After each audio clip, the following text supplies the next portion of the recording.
Good morning student, welcome और welcome back to the channel.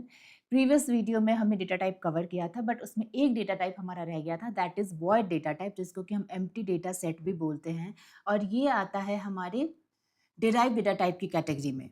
ठीक है, तो इसमें से हमने एरे कर लिया था, पॉइंटर कर लिया था, फंक्शन कर लिया था, सिर्फ एक वॉइड डेटा टाइप जिसको कि हम एम्प्टी डेटा सेट भी कहते हैं वो रह गया था। तो सबसे पहले मैं आपको ये बता दूं कि ये होता क्या है। वॉइड का मतलब होता है एब्सेंस ऑफ वैल्यू। अब हम वर्ड इन तो नहीं लिख सकते हैं, क्योंकि इंटीजर का मतलब होता है कि यहाँ पे एक इंटीजर टाइप की वैल्यू होगी। तो वर्ड के साथ हम वेरिएबल नहीं यूज कर सकते हैं। ठीक है, क्योंकि अगर वेरिएबल होगा तो एक वैल्यू होगी, और वैल्यू होगा तो फिर वर्ड मतलब एब्सेंस ऑफ वैल्यू, कोई सेंस ही नहीं बनता है।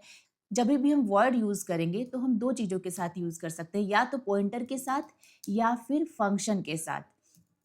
फंक्शन डिक्लेरेशन में हमने या डेफिनेशन में हमने यूज किया होगा वर्ड फन। इसका मतलब है कि ये जो फन फंक्शन है ना, ये कोई भी वैल्यू रिटर्न नहीं कर रहा है अगर हम फंक्शन के साथ यूज कर रहे हैं तो।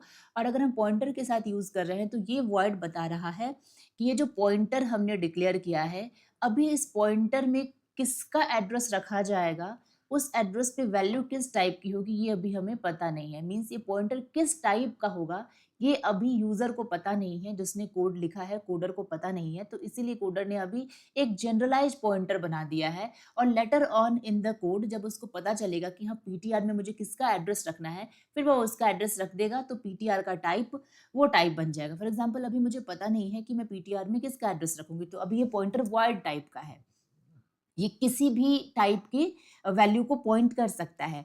मुझे फर्दर पता चला कि मुझे एक इंटीजर टाइप का मेरे पास एक वैल्यू है 10, और मुझे इस पीटीआर में इंटीजर का एड्रेस रखना है, तो मैं इस तरीके से रख सकती हूँ PTR is equals to address of x. अब ये पीटीआर किस टाइप का बन गया, ये स्टार्टिंग में बना तो वर्ड टाइप का ही था, बट अब ये पीटीआर बिहेव करेगा पॉइंटर टू इंटीजर टाइप का, बिकॉज ये पॉइंट कर रहा है जिस मेमोरी लोकेशन को, उस मेमोरी लोकेशन पे जो वैल्यू है वो इंटीजर टाइप की है। तो आपको बस यही ध्यान रखने की जरूरत है कि वर्ड टाइप का हम कभी वेरिएबल नहीं बना सकते हैं।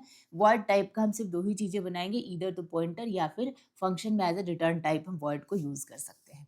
ठीक है, तो डेटा टाइप के बाद नेक्स्ट हम चलते हैं वेरिएबल और कांस्टेंट की तरफ। बहुत सारे लोगों से आप बहुत फ्रिक्वेंटली सुनते होंगे variable, variable, what is constant, और बहुत प्रॉब्लम आती है हमें समझने में कि वेरिएबल और कांस्टेंट होता क्या है। जैसा कि नेम सजेस्ट कर रहा है, वेरिएबल एक नेम्ड पीस ऑफ मेमोरी है जहां पे हम एक वैल्यू को स्टोर करते हैं। एक मेमोरी है, इस मेमोरी लोकेशन पे हम एक वैल्यू को स्टोर करेंगे।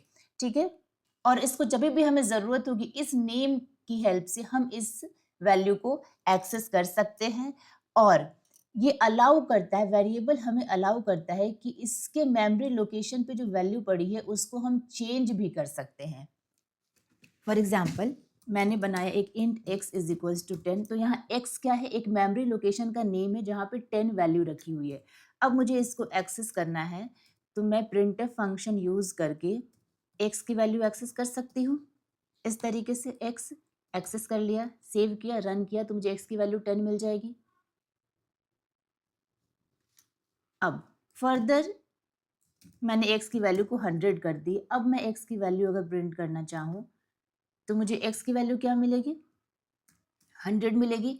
तो x ने अलाउ किया कि मेरी लोकेशन पे जो वैल्यू पड़ी है कोई भी यूजर उसको अपडेट कर सकता है। देखो x इज इक्वल्स टू 10 था, फिर x इज इक्वल्स टू 100 हो गया। अब हम जब भी वेरिएबल को यूज करेंगे तो सी में ये मैंडेटरी है कि वेरिएबल यूज होने से पहले वेरिएबल डिक्लेयर होना चाहिए। डिक्लेयर का मतलब है कंपाइलर को पता होना चाहिए कि वो वेरिएबल किस टाइप का है और मेमोरी में कितना स्पेस लेगा। तो किस टाइप का है मतलब इंटीजर टाइप का है, इसी से पता चल जाएगा वो मेमोरी में 4 बाइट स्पेस लेगा। तो जब भी आप ये लाइन ऑफ स्टेटमेंट लिखते हो तो आप कंपाइलर को ये बता रहे हो, डियर कंपाइलर मुझे एक मेमोरी लोकेशन रिजर्व करके दो 4 बाइट का।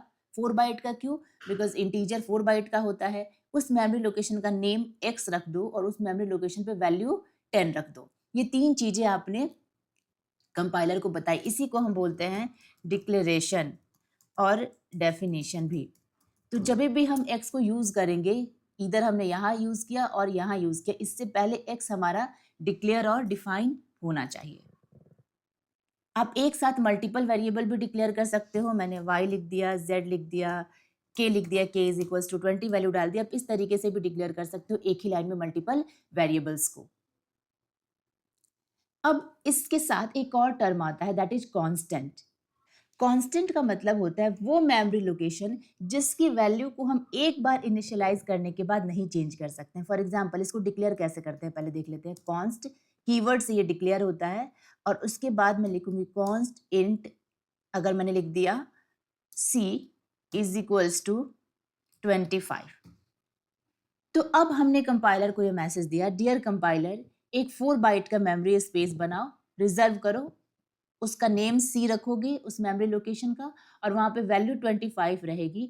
बट इस मेमोरी लोकेशन को अब कभी भी फर्दर इस पूरे प्रोग्राम में कहीं भी मॉडिफाई नहीं किया जाएगा, वैसे जैसे कि हमने यहाँ एक्स को मॉडिफाई कर दिया था। एक बार पहले इसको प्रिंट करके देख लेते हैं।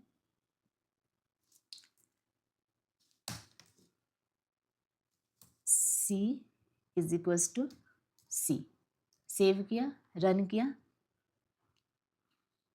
x की वैल्यू 10 थी, हमने मॉडिफाई करके 100 कर दिया, फिर c की वैल्यू 20 रखी। अब मैं c को यहाँ पे जैसा कि x को मॉडिफाई किया था इसको भी यहाँ पे मॉडिफाई करना चाहती हूँ। सेव किया, रन किया। देखो एरर क्या है, assignment of read only variable c। मतलब ये जो c बनाया है ना हमने, ये कांस्टेंट टाइप का बनाया है। मतलब कि हम इसको सिर्फ रीड कर सकते हैं। इस मेमोरी लोकेशन पे जो डेटा पड़ा है ना, इस मेमोरी लोकेशन पे जो डेटा पड़ा है 25, मैं इसको सिर्फ रीड कर सकती हूँ।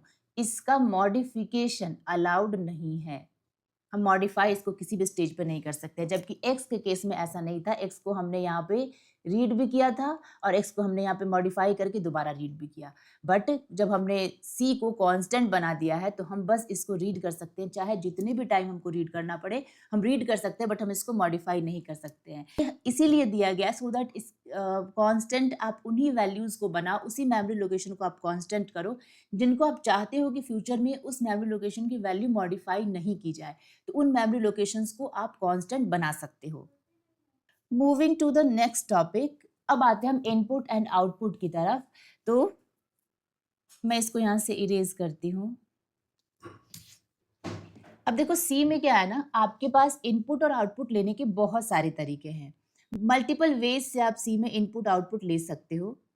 हम सारे इनपुट और आउटपुट वाले वेज को एक साथ नहीं पढ़ेंगे, अदरवाइज आप कंफ्यूज हो जाओगे। बहुत सारे इनपुट आउटपुट तरीके को हम डिस्कस कर रहे होंगे फंक्शन में अपने। अभी के लिए आप इनपुट और आउटपुट के लिए सिर्फ सीखोगे स्कैनफ और प्रिंटफ, जो हम अभी तक यूज करते आए हैं। तो थोड़ा बहुत आप इससे फैमिलियर होगे, बट थोड़ा डिटेल में और हम इसको सीखेंगे इनपुट और आउटपुट के लिए। अब स्कैनफ क्या है, एक इनपुट फंक्शन है, और प्रिंटफ क्या है, एक आउटपुट फंक्शन है।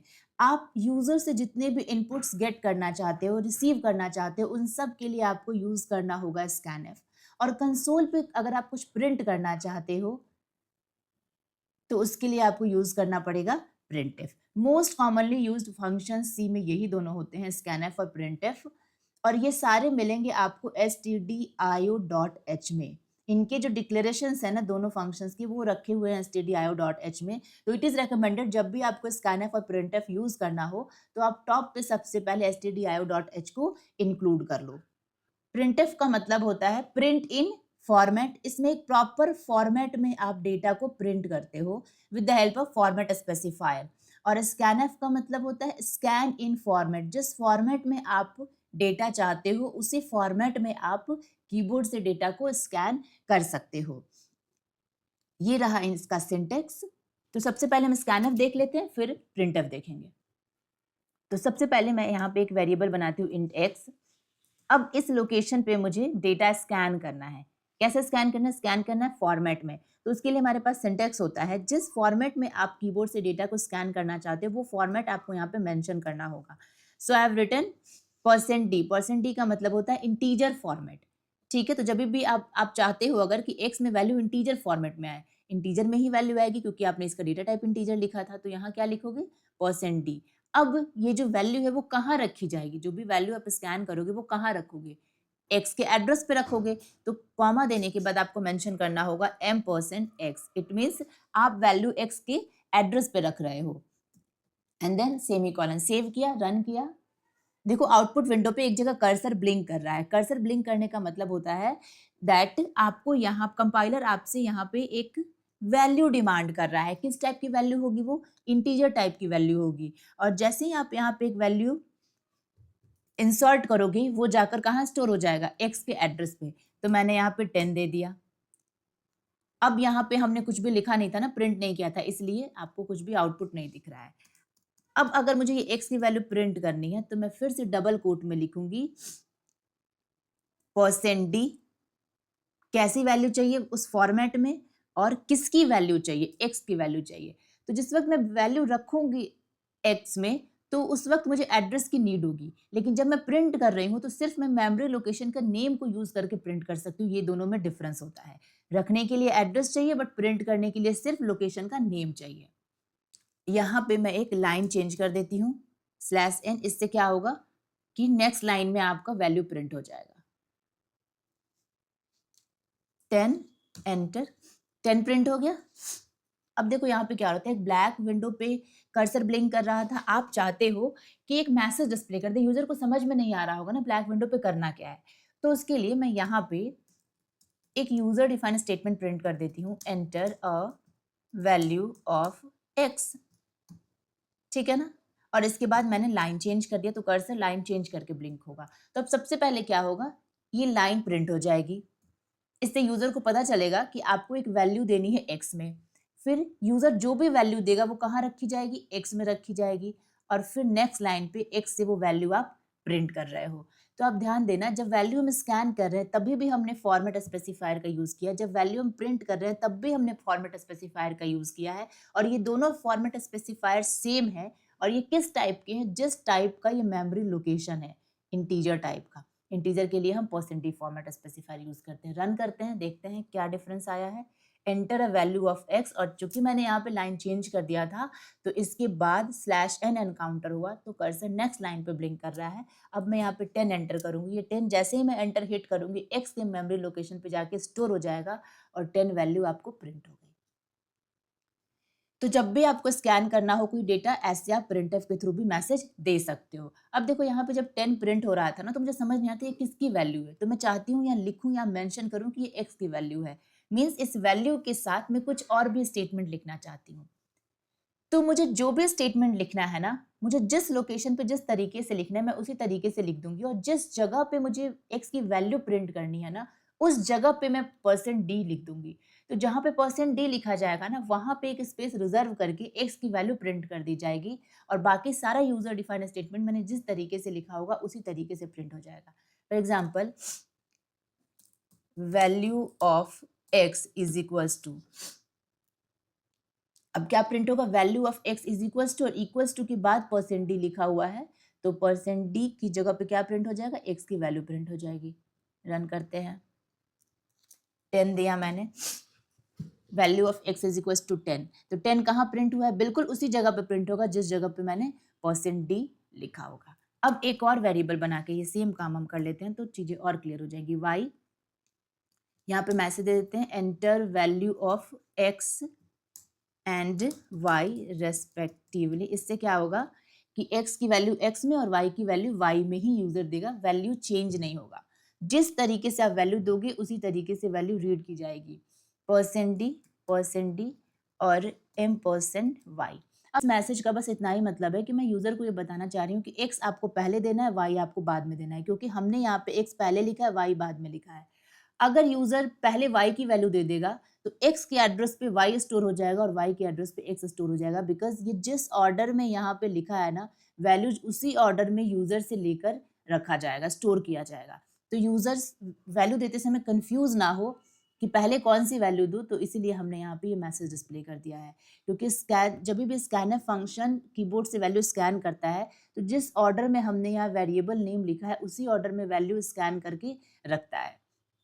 तो पहली वैल्यू है किसकी स्कैन करेगा, आप जो भी वैल्यू दोगे वो पहले x में जाएगी, फिर वैल्यू किस में जाएगी, y में जाएगी। Value of x is equals to this and value of y is equals to %d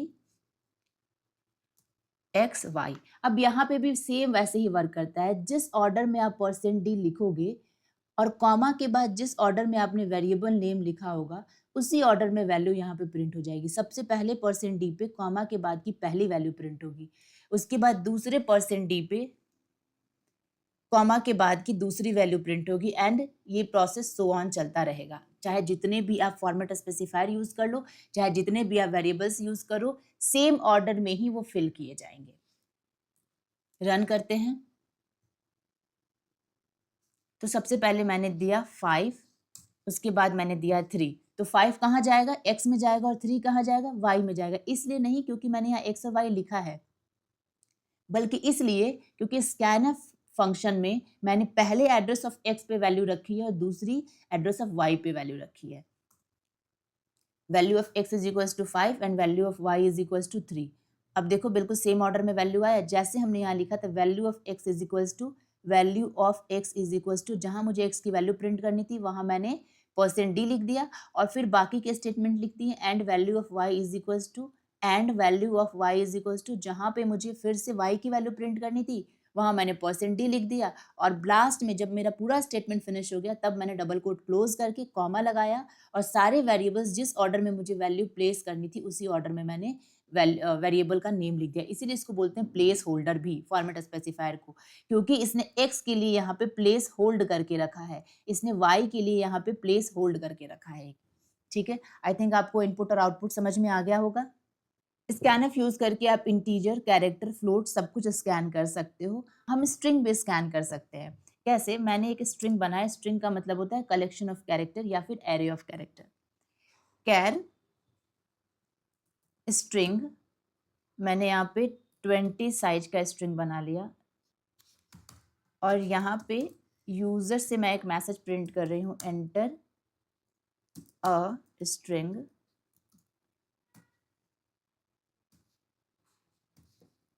ठीक है, और यहाँ पे मैं स्कैनफ कर लूँगी। स्ट्रिंग के लिए जो फॉर्मेट स्पेसिफायर होता है वो होता है %s और एड्रेस ऑफ str पे मैं वो स्ट्रिंग रख लूँगी। स्ट्रिंग का मतलब क्या होता है? कलेक्शन ऑफ कैरेक्टर या फिर एरे ऑफ कैरेक्टर।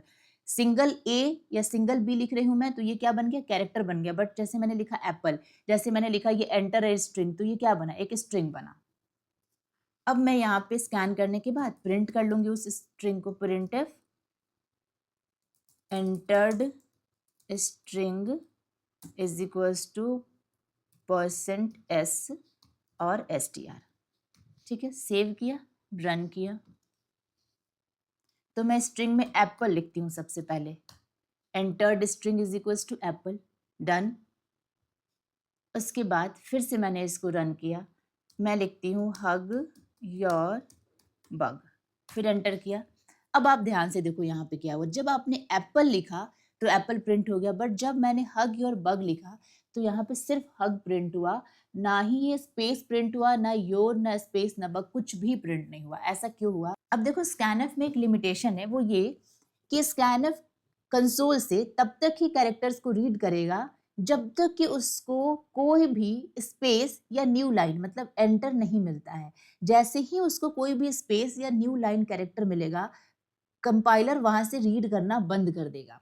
यहाँ पे क्या हुआ था, HUG मैंने लिखा था, HUG लिखने के बाद मैंने स्पेस दिया था, तो कंपाइलर को फर्स्ट स्पेस यही मिल गया ना, तो इसके बाद जितने कैरेक्टर्स थे ना, इसने उसको रीड ही नहीं किया, सिर्फ HUG ले जाकर STR के एड्रेस पे रख दिया और जब आपने STR प्रिंट किया तो सिर्फ HUG ही मिला था आपको। स्पेस के साथ भी सेम काम करता है और एंटर के साथ भी सेम काम करता है।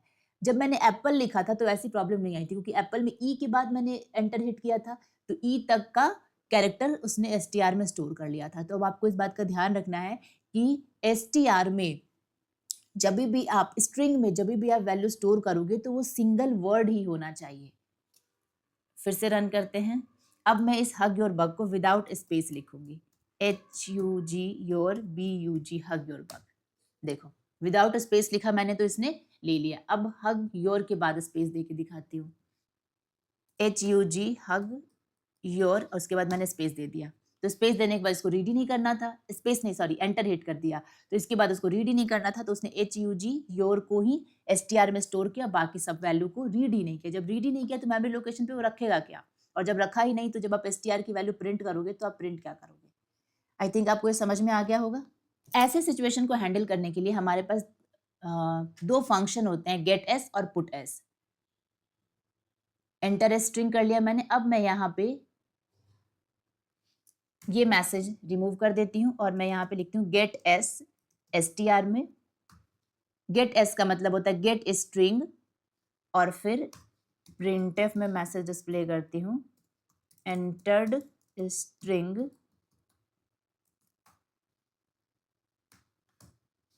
एक स्पेस दे दो यहाँ पे, और पुट str।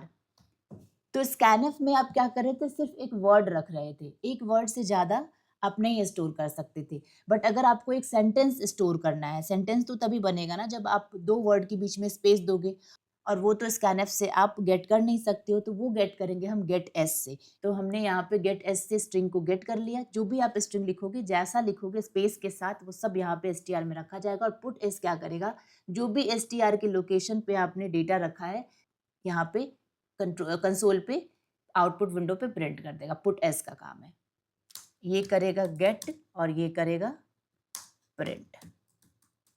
रन करते हैं। मैं लिख रही हूँ हग योर बग, एंटर। तो इस तरीके से जब भी आपको मल्टी वर्ड स्टेटमेंट लिखना होगा जिसमें कि स्पेस है, आपको पहले से पता है, तो आप स्कैनफ ना यूज करके गेट एस और पुट एस यूज करोगे। ये तो मैंने स्पेस दे के दिखाया। अब जरा लाइन चेंज करके देखते हैं। हग, देखो, तो गेट एस क्या करता है, गेट एस सिर्फ स्पेस को ही रखेगा, new line character gets भी नहीं रखता है। ठीक है, इसके लिए फिर हम आगे फंक्शन जब पढ़ेंगे तब हम वहां पे ऐसे फंक्शंस पढ़ेंगे जिसमें कि हम मल्टी लाइन स्टेटमेंट्स भी रख सकते हैं। गेट एस सिर्फ मल्टी वर्ड स्टेटमेंट रखेगा जिसमें कि कैरेक्टर्स होंगे या स्पेस होगा। स्कैनफ में क्या होगा, सिर्फ कैरेक्टर्स होंगे, स्पेस नहीं होगा। जैसे ही पहला स्पेस एनकाउंटर किया जाएगा, स्कैनफ फंक्शन स्कैनिंग बंद कर देगा। पुट एस फंक्शन उन सारे कैरेक्टर्स को पुट कर देगा, मतलब कि कंसोल पे या आउटपुट विंडो में प्रिंट करेगा जो भी आपने यहाँ str में रखा होगा। स्कैनफ में स्पेस अलाउड नहीं था और न्यू लाइन मतलब एंटर अलाउड नहीं था, जबकि गेटस में स्पेस अलाउड है लेकिन एंटर अलाउड नहीं है। So that's all for today. That's all about this video. I hope I have added some value to you. If this happened, please let me know in the comment section below. Don't forget to hit the like button, share with your friends, and also subscribe to the channel. Your subscription means a lot to me. It motivates me a lot to make such good content for you. In the next video, we will start with operators. So thanks for watching. I will see you soon in my next tutorial. Till then, keep learning and keep growing.